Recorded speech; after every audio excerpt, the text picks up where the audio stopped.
Welcome!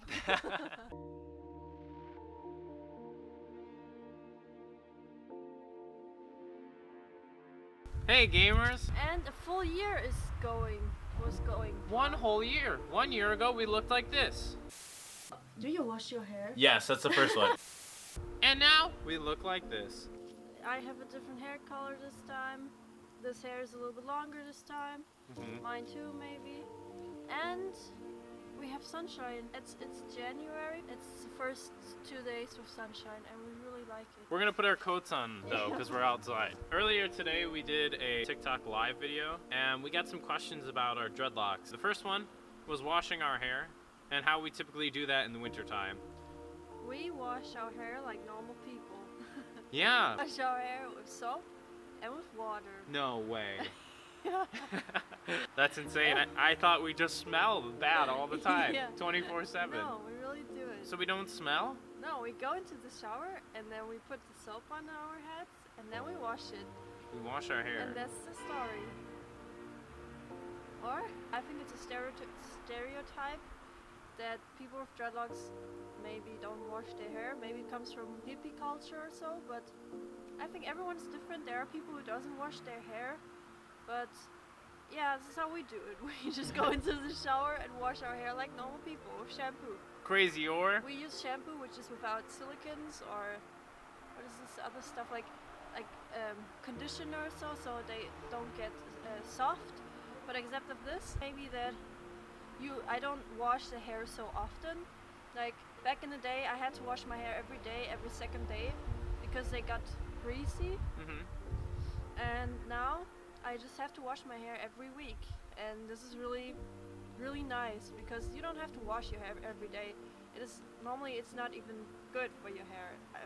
It just adapts to it, your scalp and your hair. The only thing that really sucks about dreadlocks, or something that's a little bit more inconvenient, is that it takes longer to dry off. I like Salo's analogy in the last video we made. She said the following: a dreadlock is like a sponge. Most of the time we like to sit in the sun or at least be out in the sun, but in the wintertime it's a little bit more difficult. We do that from the inside when the sun's coming in the window, but if there's no sun, we just typically try to wash our hair earlier in the day and we give our hair more time to dry off before we have to go to sleep. It's the worst when you go to sleep when your hair is wet. That's a big no-no with dreadlocks. Typically when I post a TikTok video, I get about 10 or 11 people and they comment, "You're cultural appropriating." That's really sad. The origin of dreadlocks doesn't come from people of color. If you do a quick Google research, it's just not true.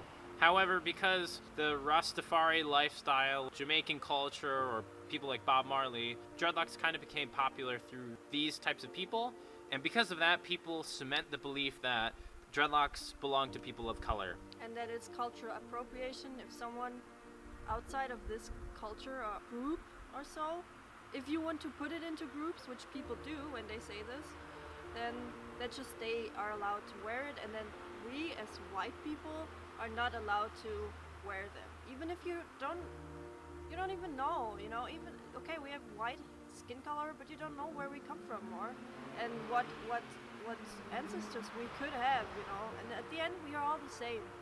And I think I understand people when they are offended by it, and I don't want to offend anyone by wearing it. And I think the point is that many people think that you pick out things that you like, use it, make it a trend, like maybe this hair, and don't respect the culture behind it. So you just use it for your own benefits or so.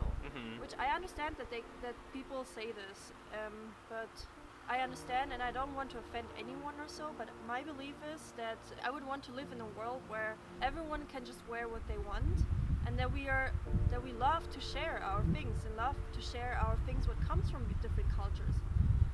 It's everything. It's hairstyles, it's food, music, everything. I think the world, maybe this is also like hippie opinion or so, but I want to share everything with everyone, and I think it's really good for the planet to, like, why would you separate cultures or groups of people, or separated by skin color or ethnicity, genders, love interest, or whatever?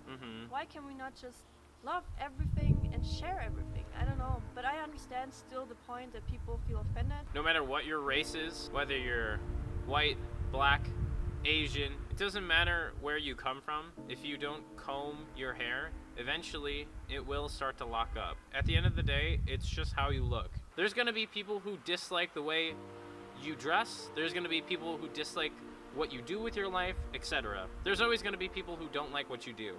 But it's your life. You can do what you want. I think you should stay educated about where certain things do come from. But at the end of the day, we're not trying to offend anyone. We're not trying to make people mad. We're not trying to cultural appropriate. That's not what we're trying to do.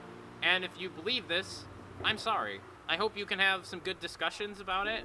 You can obviously leave a comment in the comment section. We'll be willing to talk to you about it.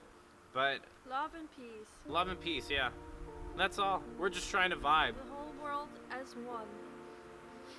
We talked about washing our hair. We talked about cultural appropriation. I wanted to talk about the ends. This right here is called a blunted end. This is a different type of end for your dreadlock. It kind of like bulks up all the hair at the end. It's kind of round tip, kind of like a hat. And this is a wispy end. This is just a different type of ends for your dreadlock. Some people prefer wispy ends. Some people prefer blunted ends. Doesn't really matter, but this is another way you can get your hair to either collect at the bottom or you can just let it be free.